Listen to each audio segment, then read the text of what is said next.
zai ma Allah subhanahu wata'ala godiya da ya kasance muka samu kanmu a cikin wannan wurin location inda muke yanzu haka muna location a nan cikin garin Argungu inda ake ce mun arena ko is this arena. Sunana Abubakar Adamu wanda aka fi sani da director Abu Lebu insha Allah. Lalle ni ne director wannan film mai suna Gidan Gala.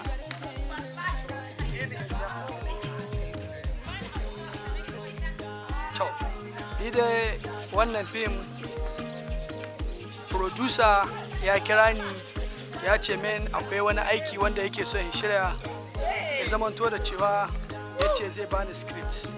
Lokacin da ya bani script da duba na karanta wannan script ni ta da yare kadai na ce min ni har director wannan na ce to babu damuwa insha Allah zan yi saboda naga wannan film mai suna Gidan Gala ya jawo hankali ya kunso abubuwa da dama kamar irin abubuwan da ke faruwa kamar irin life story waɗanda abubuwan yanzu ma haka suna faruwa wallahi yanzu haka ma suna faruwa sannan kuma wasu abu kamar a ce creativity na aka yi an kirkiro su ne aka yi da su aka haka saboda wannan film insha Allah ina tabbatar da cewa idan aka karasa shi aka kalle shi mutane za su sha dariya kuma za su ga wa'azi da yawa irin abubuwan shin kuma za su yi ma kansu tambayoyi shin wannan abun da aka rubuta ko kuma aka yi wannan film shin gaskiya ne ko yana yiwuwa ko ba zai yiwu ba. Na san mutane su za su ba kansu amsa ba ga baki na ba.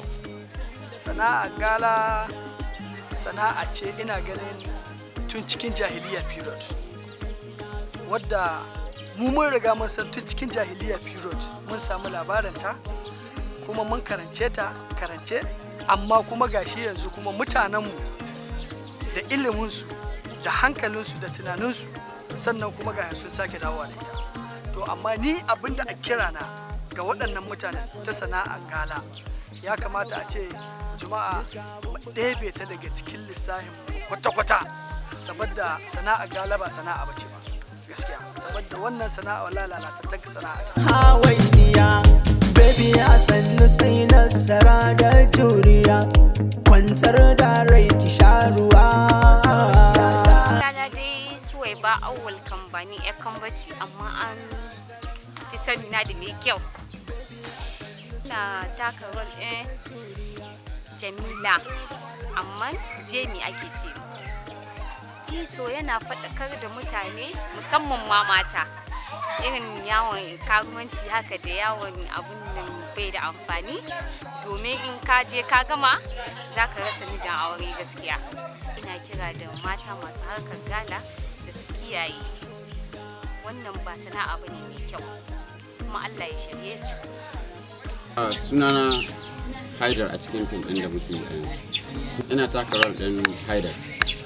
Sunan wannan shirin fim da muke yi sunansa Gidan Gala. Muna faɗakar da illa karuwanci da kuma irin hinjirewa mata ga iyayensu da kuma illar yarinyar tana harkar barikanci ta tuba irin kyamar da take fuskanta ga mutanen gari na rashin ba za a aure ta ba da sauransu. Sunana Mujahid Muhammad wanda an ka sani da Mujahid ɗan Yalo. Cikin wannan fim ina taka rol ɗin ɗan haske. Eto abin da ya ja hankali na fito a cikin wannan rol saboda labarin Gidan Gala ni na rubuta shi kuma ni na shirya shi yasa kuma labarin kiran da nake yi shine muke yi kullum aikin muke nan faɗakarwa ce muke yi ta harka hanyar fim don mu nuna ma al'umma abin da bai da umhani saboda su bari. Sunana Zainab Musa taka rol ɗin Jinana. To da fara da yana faɗakarwa akan rashin tarbiyya ga 'yan mata suke ga iyayensu da kuma rashin biyayya ga iyaye. Domin ita dai Kinana ta kasance yarinya ce wadda ba ta jin maganar iyayenta sannan kuma ba ta da tarbiyya ba ta da biyayya sannan kuma ba ta ganin mutuncin kowa 'yan gidansu da ma mutanen unguwarsu. So tafiya ta yi tafiya har ta samu wani saurayi wanda yake watsa mata a fuska. To gaskiya kiran da zan yi ga masu irin wannan halayyar shi ne su tuba su ji tsoron Allah su daina, domin ita dai tarbiyya ana yin ta ne domin a bautawa Allah, sannan kuma rashin bin iyaye babban haɗari ne, musamman ma ga ya mace. Ko namiji ya ce ba zai bi iyayen shi ba to ba zai taɓa ganin biyu. Don haka fatan da nake ko kuma in ce jan kunnen da nake wa ɗan mata a rinka ganin girman iyaye sannan a rinka biyayya ga iyaye. Wannan shine kawai kiran da zan yi.